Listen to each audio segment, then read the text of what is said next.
What is going on, everyone? This is Eric coming at you from just outside of Hartford, Connecticut, and today we're going to be discussing the J.J. Putz trade, which occurred on December 11th, 2008. Now, this was a three-team trade between the New York Mets, Seattle Mariners, and Cleveland Guardians. That's how 12 players changed hands. Most notably at the time was relief pitcher J.J. Putz. So we're going to start by discussing the New York Mets, and they got three players in this deal, all three of whom came from Seattle. So the first player we're going to look at is relief pitcher J.J. Putz. Now, up to this point, the Mets bullpen had been very suspect for the past couple years.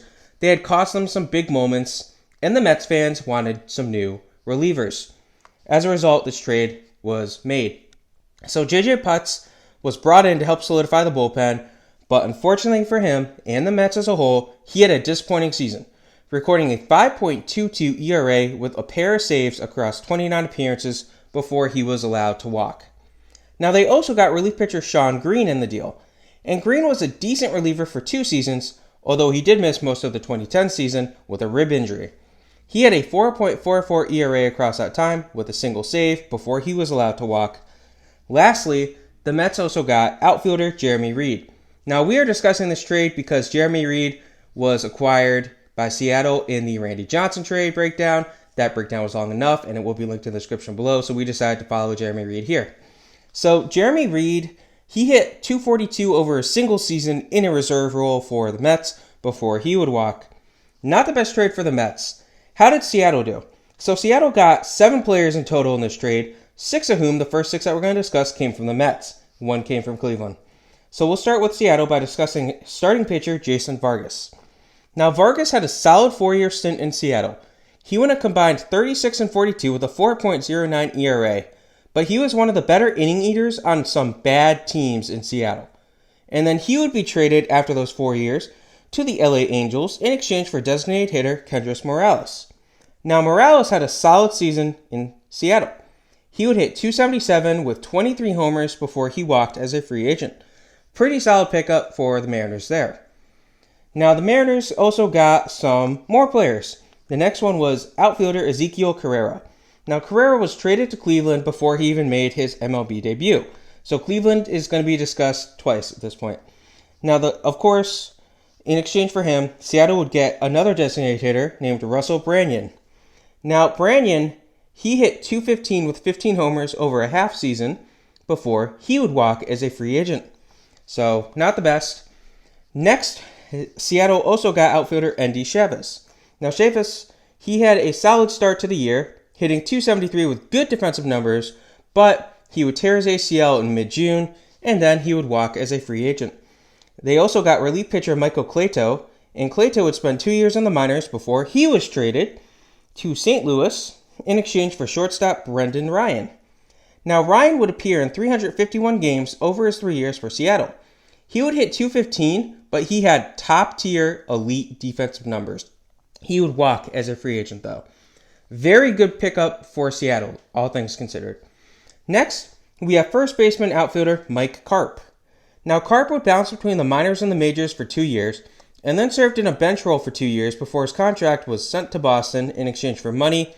We're not going to discuss that deal just because it's for money. It's not worth it. Now, Seattle also got relief pitcher Aaron Hellman, who was traded before the season started to the Chicago Cubs in exchange for a pair of players, the first of whom was shortstop Ronnie Cedeno, and Cedeno would hit a .167 and a half season before he was let go. They also got pitcher Garrett Olson, and Olson would begin his stint as a starter, but he ends up getting moved to a bullpen role. He would record a 3-8 record with a 5.26 ERA over 2 years before he was waived. Not the best. Now, Seattle got one more player, and this would be outfielder Franklin Gutierrez, the player they got from Cleveland. Now, Gutierrez was one of the better fielders in the league. The Mariners wanted him, and they said that in order for this trade to go through, they needed to get Gutierrez.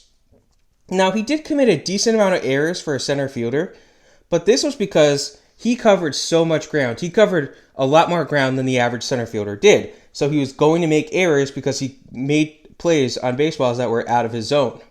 So, now he would bat .264 with 30 homers and 41 stolen bases in his first 2 years in Seattle. Now, a stomach issue would limit him to 92 games in 2011, and he saw his power numbers plummet to a single homer with a .224 average. He would tear a pectoral muscle early in 2012, and if that weren't enough, he suffered a concussion after being hit in the head by a pickoff attempt. He would appear in 40 games, but he did hit .260 that year. Now, 2013 saw him get limited by a hamstring injury, but he did hit .248, so not the worst. But then, he would miss all of the 2014 season due to arthritis in the spine. Ouch. Now, over his next 2 years, he'd be relatively healthy, but he only appeared in 157 games in that time span. He would hit .265 with 29 homers before he walked as a free agent. He was a one-time Gold Glove winner, but injuries really derailed his career. He probably could have been more than just a one-time Gold Glove winner were it not for these injuries. So next, we have Cleveland. So Cleveland is involved in 2 separate deals, and we're going to start with the main one here. So the first player they got was second baseman Luis Valbuena, who they got from Seattle. Now, Valbuena was a part-time starter for 2009 and 2010, but then he ends up getting demoted in 2011, and then he ends up being traded for cash. We're not going to be discussing that just because it's for cash. But all said and done, he did hit .224 with 13 homers for Cleveland. Now, they also got relief pitcher Joe Smith in this deal. And Joe Smith had a productive 5-year stint in Cleveland. He would appear in 303 games, recording an 18-11 record with a 2.76 ERA, 3 saves, and 214 strikeouts before he walked. You gotta think that the Mets made a mistake by trading away Smith for 2 players that were nowhere near as productive as him. But that discusses the main part of the trade.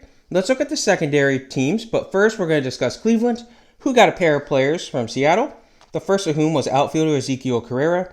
Now, Carrera would appear in 118 games over parts of 3 years, hitting .258 before being waived. They also got shortstop Juan Diaz, and Diaz would record 4 hits over 5 games before being cut. His offense was good, but his defense was not. Next, we have the LA Angels, who got starting pitcher Jason Vargas. Now, Vargas would go 9-8 with a 4.02 ERA in a single season before he would walk.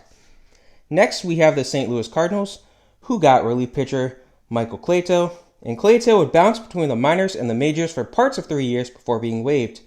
He had a 10.34 ERA across 13 appearances for this team. Lastly, we have the Chicago Cubs, who got relief pitcher Aaron Hillman, and Hillman had a somewhat uneventful season. He would go 4-4 with 1 save and a 4.11 ERA before he would be traded, but we will not be discussing that. So now we have the fun part, the wars. So all said and done, of the main teams, it's pretty clear who wins this trade and who loses this trade. So of the main 3 teams, Seattle wins this trade hands down, getting a combined WAR of 29.2. And then Cleveland gets a 7.1, mostly due to Joe Smith. Their secondary trade didn't do all that much to impact them. The Mets, they lost this trade, negative 1.3 WAR. Now the secondary teams, not including Cleveland, it's not the prettiest of secondary teams here. Los Angeles got a 2 WAR, so can't complain all that much. Chicago, 0.9, and St. Louis, negative 0.7. I hope you guys enjoyed this. This was the JJ Putz trade. Have a good rest of your day.